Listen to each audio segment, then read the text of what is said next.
The Raven. There was once a queen who had a little daughter, still too young to run alone. One day the child was very troublesome, and the mother could not quiet it, do what she would. She grew impatient, and seeing the ravens flying round the castle, she opened the window, and said, "I wish you were a raven and would fly away, then I should have a little peace."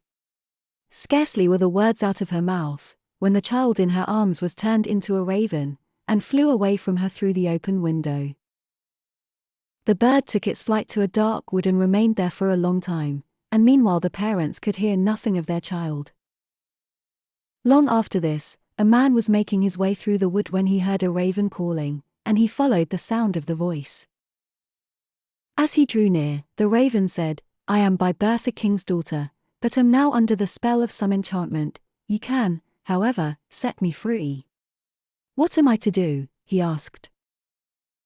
She replied, "Go farther into the wood until you come to a house, wherein lives an old woman. She will offer you food and drink, but you must not take of either. If you do, you will fall into a deep sleep, and will not be able to help me. In the garden behind the house is a large tan heap, and on that you must stand and watch for me. I shall drive there in my carriage at 2 o'clock in the afternoon for 3 successive days. The first day it will be drawn by 4 white, the second by 4 chestnut, and the last by 4 black horses, but if you fail to keep awake and I find you sleeping, I shall not be set free." The man promised to do all that she wished, but the raven said, "Alas! I know even now that you will take something from the woman and be unable to save me." The man assured her again that he would on no account touch a thing to eat or drink. When he came to the house and went inside, the old woman met him, and said, "Poor man! How tired you are! Come in and rest and let me give you something to eat and drink." "No," answered the man, "I will neither eat nor drink."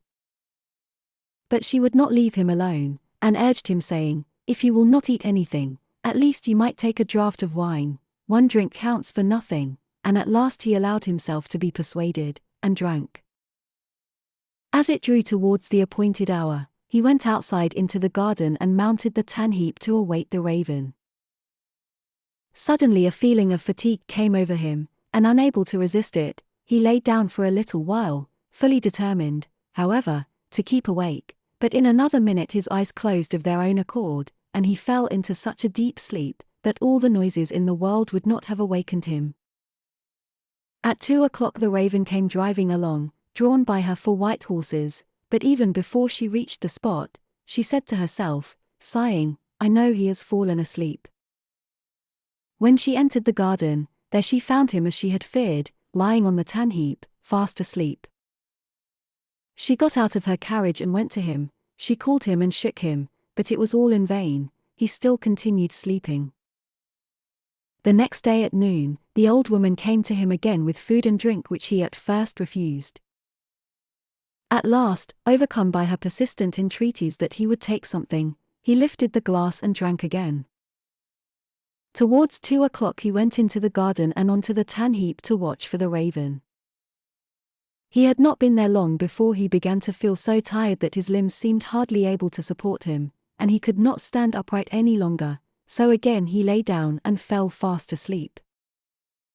As the raven drove along her 4 chestnut horses, she said sorrowfully to herself, "I know he has fallen asleep." She went as before to look for him, but he slept, and it was impossible to awaken him. The following day the old woman said to him, "What is this? You are not eating or drinking anything, do you want to kill yourself?" He answered, "I may not and will not either eat or drink." But she put down the dish of food and the glass of wine in front of him, and when he smelt the wine, he was unable to resist the temptation, and took a deep draught. When the hour came round again he went as usual onto the tan heap in the garden to await the king's daughter, but he felt even more overcome with weariness than on the 2 previous days, and throwing himself down, he slept like a log. At 2 o'clock the raven could be seen approaching, and this time her coachman and everything about her, as well as her horses, were black. She was sadder than ever as she drove along, and said mournfully, "I know he has fallen asleep, and will not be able to set me free." She found him sleeping heavily, and all her efforts to awaken him were of no avail. Then she placed beside him a loaf, and some meat, and a flask of wine, of such a kind, that however much he took of them, they would never grow less. After that she drew a gold ring, on which her name was engraved, off her finger, and put it upon one of his. Finally, she laid a letter near him, in which, after giving him particulars of the food and drink she had left for him, she finished with the following words: "I see that as long as you remain here you will never be able to set me free. If, however, you still wish to do so, come to the golden castle of Stromberg. This is well within your power to accomplish." She then returned to her carriage and drove to the golden castle of Stromberg.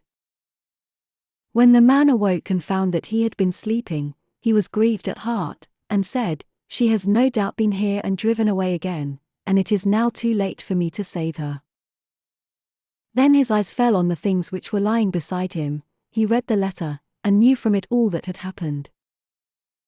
He rose up without delay, eager to start on his way and to reach the castle of Stromberg, but he had no idea in which direction he ought to go. He travelled about a long time in search of it and came at last to a dark forest, through which he went on walking for 14 days and still could not find a way out. Once more the night came on, and worn out he lay down under a bush and fell asleep. Again the next day he pursued his way through the forest, and that evening, thinking to rest again, he lay down as before, but he heard such a howling and wailing that he found it impossible to sleep.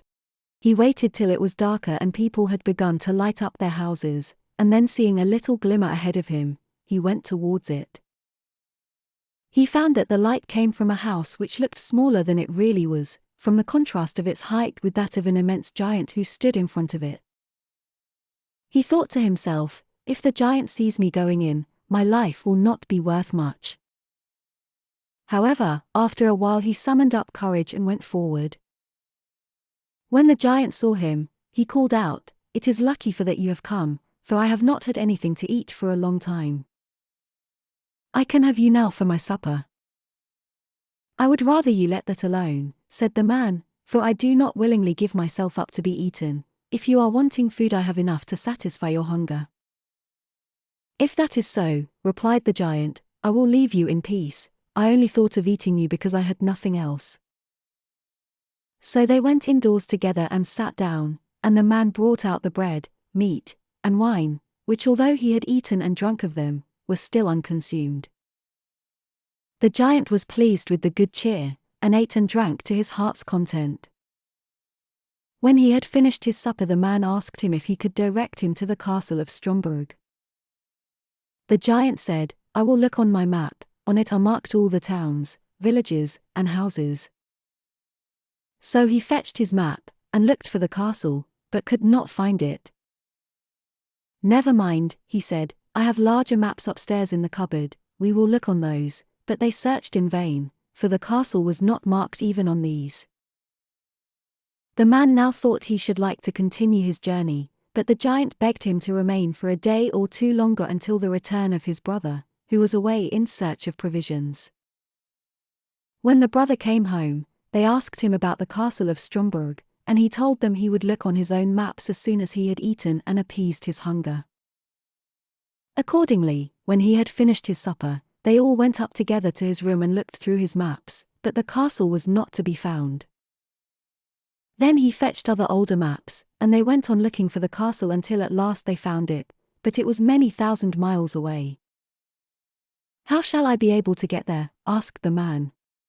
"I have 2 hours to spare," said the giant, "and I will carry you into the neighborhood of the castle. I must then return to look after the child who is in our care." The giant, thereupon, carried the man to within about 100 leagues of the castle, where he left him, saying, "You will be able to walk the remainder of the way yourself." The man journeyed on day and night till he reached the golden castle of Stromberg. He found it situated, however, on a glass mountain, and looking up from the foot he saw the enchanted maiden drive round her castle and then go inside. He was overjoyed to see her, and longed to get to the top of the mountain, but the sides were so slippery that every time he attempted to climb he fell back again.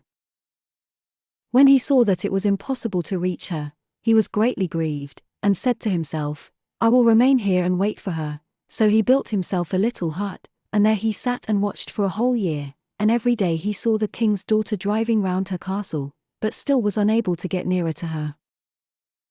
Looking out from his hut one day he saw 3 robbers fighting, and he called out to them, God be with you. They stopped when they heard the call, but looking round and seeing nobody, they went on again with their fighting, which now became more furious. God be with you, he cried again, and again they paused and looked about, but seeing no one went back to their fighting. A third time he called out, God be with you, and then thinking he should like to know the cause of dispute between the 3 men, he went out and asked them why they were fighting so angrily with one another. One of them said that he had found a stick, and that he had but to strike it against any door through which he wished to pass, and it immediately flew open. Another told him that he had found a cloak which rendered its wearer invisible, and the third had caught a horse which would carry its rider over any obstacle, and even up the glass mountain. They had been unable to decide whether they would keep together and have the things in common, or whether they would separate. On hearing this, the man said, I will give you something in exchange for those 3 things, not money, for that I have not got, but something that is of far more value. I must first, however, prove whether all you have told me about your 3 things is true. The robbers, therefore, made him get on the horse, and handed him the stick and the cloak, and when he had put this round him he was no longer visible. Then he fell upon them with the stick and beat them one after another, crying, There, you idle vagabonds, you have got what you deserve, are you satisfied now? After this he rode up the glass mountain. When he reached the gate of the castle, he found it closed, but he gave it a blow with his stick, and it flew wide open at once and he passed through. He mounted the steps and entered the room where the maiden was sitting, with a golden goblet full of wine in front of her. She could not see him for he still wore his cloak. He took the ring which she had given him off his finger, and threw it into the goblet, so that it rang as it touched the bottom. That is my own ring, she exclaimed, and if that is so the man must also be here who is coming to set me free. She sought for him about the castle, but could find him nowhere. Meanwhile he had gone outside again and mounted his horse and thrown off the cloak. When therefore she came to the castle gate she saw him, and cried aloud for joy. Then he dismounted and took her in his arms, and she kissed him, and said, Now you have indeed set me free, and tomorrow we will celebrate our marriage.